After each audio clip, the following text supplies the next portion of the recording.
ഈ ഒരു പൈപ്പ് കണ്ടോ? നമ്മളൊരു ഇന്റീരിയർ എക്സിക്യൂട്ട് ചെയ്യുന്നതിന് മുമ്പ് ഡിസൈനിങ്ങും പ്ലാനിങ്ങും എത്രത്തോളം ഇമ്പോർട്ടന്റ് ആണെന്നുള്ളതിന്റെ ചെറിയൊരു എക്സാമ്പിൾ ഞാൻ കാണിച്ചു തരാം. ഇങ്ങോട്ട് വാ.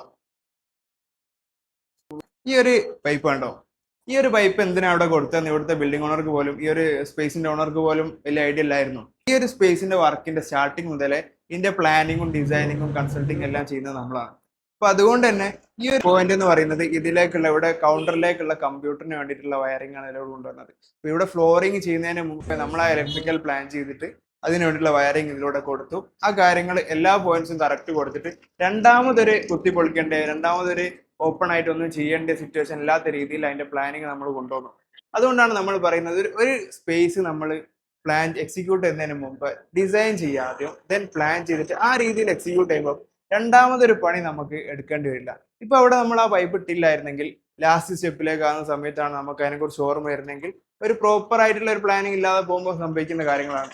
നമുക്ക് ആ ഒരു ഐഡിയ ഇല്ല, ആരോ ഓപ്പൺ ചാനൽ അടിച്ചിട്ട് പുറത്തുകൂടെ വയറിങ് ചെയ്യേണ്ട സിറ്റുവേഷൻ വരുമായിരുന്നു.